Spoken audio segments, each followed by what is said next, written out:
প্রিয় স্নেহের 2025 সালের নতুন বছরের পঞ্চম শ্রেণীর ছাত্রছাত্রী বন্ধুরা, আশা করি তোমার সবাই ভালো আছো।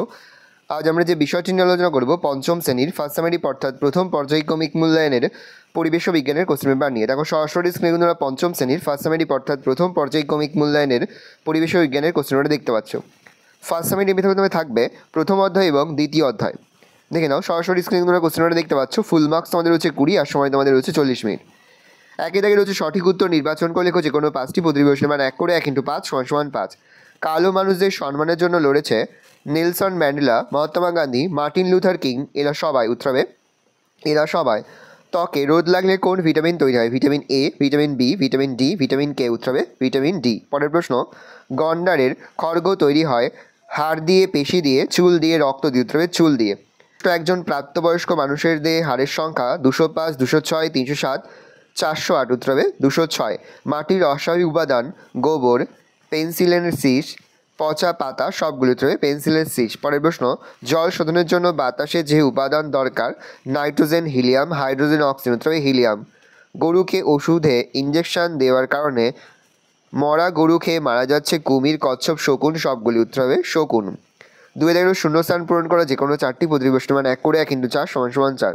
স্টেথোস্কোপ আবিষ্কার করেন ড্যাশ। উত্তর হবে রেনে লিনেক। পরের প্রশ্ন, ড্যাশ প্রতিরোধে শিশুদের ডট চিকিৎসা করায়? উত্তর হবে যক্ষা। পরের প্রশ্ন, আমাদের শরীরে ড্যাশ হাড় নেই? উত্তর হবে চোখে। কাঁধ থেকে কনুই পর্যন্ত হাড়টিকে ড্যাশ বলে? উত্তর হবে হিউমেরাস। পরের প্রশ্ন, শরীরে রক্ত হওয়ার জন্য খাওয়া হয় কুলেখাড়া। পরের প্রশ্ন, ড্যাশ বনে গেলে লাল বনমোরগ দেখা যেত? হবে জলদাপাড়ার। সম্পূর্ণ বাক্যে উত্তর দাও যে কোনো 5টি প্রতিবেশন মান 1 করে 1 × 5 = 5। চামড়ার রং কালো হয় কেন? উত্তর মেলানিন নামক একটা জিনিসের জন্য। মানুষের নখ বাড়ে না কেন? মানুষ নখ বড় হলে কেটে ফেলে, তাই নখ বাড়ে না। কনুই থেকে কবজি পর্যন্ত হাড়কে কী বলে? আল্লাহ রেডিয়াস। হৃৎপিণ্ডের কাজ কি? হৃৎপিণ্ডের কাজ হলো আমাদের শরীরের রক্তকে পাম্প করে সারা শরীরে পৌঁছে দেওয়া। লেন্স আমাদের কী কাজে লাগে? লেন্স দিয়ে আমরা সূক্ষ্ম জিনিসকে বড় আকারে দেখতে পাই। কলকাতার ঢাল কোন দিকে? কলকাতার ঢাল পূর্ব দিকে। আকর্ষ আছে এমন দুটি গাছের নাম লেখো। মটর ও কুমড়ো। প্রকৃতির বৃক্ষ কাকে বলে? জলাশয়কে। একটি রাসায়নিক বিক্রিয়ার উদাহরণ দাও। দুধ থেকে দই তৈরি হওয়া রাসায়নিক বিক্রিয়ার উদাহরণ। 4 দাগে রয়েছে নিচের প্রশ্নগুলো উত্তর দাও যে কোনো 3টি প্রতিবেশন মান 2 করে 2 × 3 = 6। রক্তাল্পতার জন্য নখের কি পরিবর্তন ঘটে? উত্তর লিখবে রক্তাল্পতার জন্য নখের মাঝখানটা চামচের মতো হয়ে যেতে পারে, নখ ফ্যাকাশে হয়ে যেতে পারে, এমনকি নখ ফেটেও যেতে পারে। ফুসফুসে যক্ষা রোগের কী কী লক্ষণ দেখা যায়? যক্ষা রোগ হলে প্রথমে বিকালে জ্বর হয়, রাতে শ্বাসকষ্ট ও ঘাম হয়, খাওয়ায় অরুচি ও বুকে ব্যথা হয়। 4 অসুখ বাড়লে কাশির সঙ্গে কাঁচা রক্ত ওঠে। 5 দেহে ওজন ক্রমশ কমতে থাকে। বাড়িতে ওআরএস কীভাবে তৈরি করে? খুবই গুরুত্বপূর্ণ একটা প্রশ্ন। জল 20 মিনিট ফুটিয়ে ঠান্ডা করতে হবে। এরপর এরকম 1 গ্লাস জলে 1 চামচ চিনি আর 1 চিমটে নুন মিশিয়ে নিলে ওআরএস তৈরি হয়ে যাবে। মাটি কয় প্রকার ও কী কী? মাটির অস্বাভাবিক উপাদানের উৎস কী? মাটি 3 প্রকার: বেলে মাটি, এঁটেল মাটি ও দোআঁশ মাটি।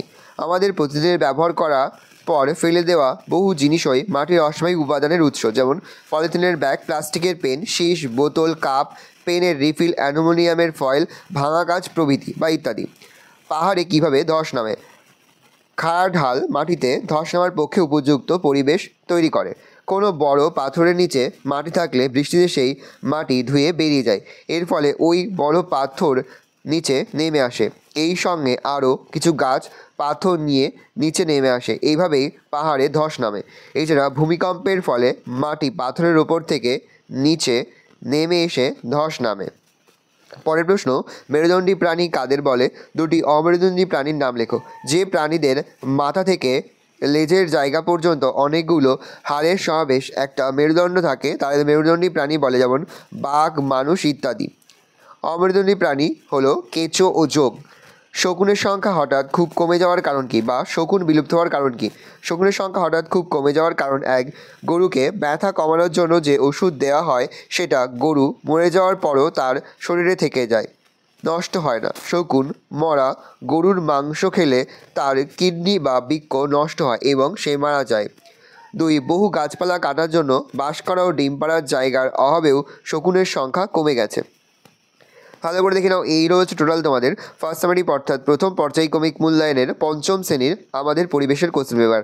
ভালো তোমার কোশ্চেনটা দেখে নাও। আশা করি ভিডিওটা ভালো লেগেছে। ভিডিও ভালো লাগলে ভিডিও লাইক করতে ভুলবে না। আমার চ্যানেল নতুন হওয়া লাল কালার সাবস্ক্রাইব প্রেস করে পাশে বেল আইকন প্রেস করে যখন নতুন করে ভিডিও আপলোড করি সবার ফার্স্ট নোটিফিকেশন পেয়ে যাও। আর এই ভিডিওটি তোমার বন্ধু বান্ধবী আত্মীয় স্বজন সবার মধ্যে কিন্তু অনেক শেয়ার করে যে বছর পঞ্চম শ্রেণীতে পড়ছে। আমরা কিন্তু ইতিমধ্যেই পঞ্চম শ্রেণীর প্রতি বিষয়ের সিলেবাস প্রশ্নকার এবং নমুনা প্রশ্নপত্র আপলোড করে তোমাদের এখনও পর্যন্ত সেই ভিডিওগুলো না দেখে থাকো, ভিডিওগুলো কিন্তু তাড়াতাড়ি দেখে নাও। তোমাদের সকলকে জানাই আগাম পরীক্ষার অনেক শুভেচ্ছা এবং অভিনন্দন। কোনো প্রশ্নের উত্তর লিখতে বা বুঝতে যদি কোনো রকম অসুবিধা হয় তাহলে কিন্তু নির্দ্বিধায় কমেন্ট সেকশনে কমেন্ট করে জানাতে একদমই ভুলবে না। এই রয়েছে টোটাল তোমাদের পঞ্চম শ্রেণীর হলিস্টিক প্যাটার্নের ফার্স্ট সামারিপ অর্থাৎ প্রথম পর্যায়ক্রমিক মূল্যায়নের আমাদের পরিবেশের কোশ্চেন পেপার।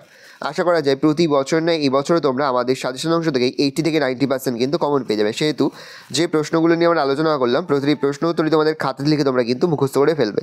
ভালো করে দেখে নাও।